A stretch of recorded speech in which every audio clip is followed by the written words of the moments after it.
As we drove up to the fort of Bhangarh in Alwar district of Rajasthan, from the Sariska Tiger Reserve, we passed by the Ajabgarh fort.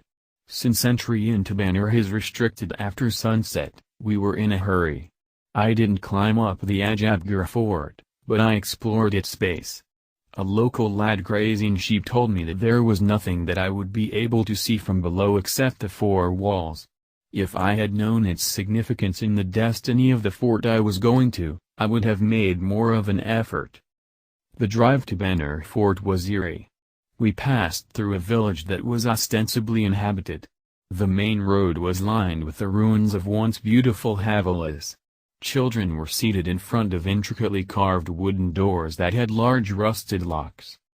The Bhangarh fort was built by the Kakwaha ruler of Amber, Raja Bhagwant Singh, for his younger son Madho Singh in 1573 AD. Madho Singh's brother was the celebrated Man Singh, who was Akbar's general. Madho Singh was succeeded by his son Chatwar Singh. It was Chatwar Singh's son Ajab Singh who built the fort of Ajabgarh. Though it was midday, it seemed quite lonely, and a long walk, so we hired a local guide. Guides after all tell the most colorful tales and sensational gossip. A Tantric's Curse. The guide told us of the beautiful Princess Ratnavati, who was the daughter of Chatwar Singh. She was the jewel of Rajasthan. Ratnavati was much younger than her stepbrother Ajab Singh, and was as universally liked as he was disliked. Tales of her beauty and delightful temperament spread far and wide, and she received many marriage proposals. A tantric priest, who was well versed in black magic, fell in love with her. But knowing that he didn't stand a chance with the beautiful princess, he tried to cast a spell on her.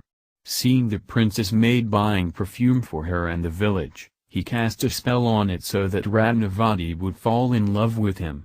Ratnavati came to know of this and threw the bottle.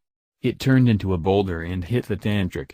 He was crushed under its weight, but before he died, he cursed the princess, her family, and the entire village.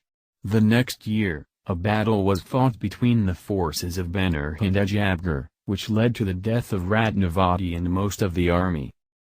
The guide solemnly told us that it was due to this curse that no one in the village or fort could be reborn. It is forever condemned to desolation and is inhabited by ghosts. If any villager tries to build a roof, it apparently mysteriously collapses. We were told another story too. Apparently there was a sadhu, Guru Balunath, living on top of the hill on which Raja Bhagwant Singh built the fort. His only condition for letting the fort be built there was that it should never cast a shadow on his dwelling.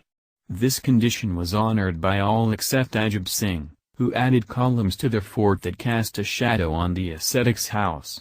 The angry sadhu's curse led to the ruin of the fort and the surrounding villages. A small stone hut, known as Tantric Ki Chatri, overlooks the fort. The truth seems to be that after Chatwar Singh's death, since Ajab Singh had already established a new fort, the population of the area dwindled. A famine in 1783 forced the remaining villagers to seek new avenues. In 1720, Raja Jai Singh, grandson of Man Singh, attached Bhangarh to his estate. Inside the fort. By the time we were regaled with these stories, we had walked through a long road lined on both sides with ruins.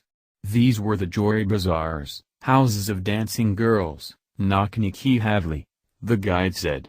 There were also some magnificent banyan trees. We entered the impressive gateway to see the fort. Even though the fort was in ruins, it had 3 grand stories to be explored. The Samshwara temple at the side, with its beautiful step-well, was serene. We paid our respects there before climbing up to the fort. The steps and the top of the fort are littered with broken columns, stones, and a forlorn-looking carved niche, which perhaps held Ratnavati's toilette. The walls inside the temple are intact. Entry into Bhangarh is prohibited between sunset and sunrise. It is ranked the most haunted fort in India. However, the local guards denied having ever seen any paranormal activity there. I don't know if the fort is haunted, but it truly deserves the title of hauntingly beautiful.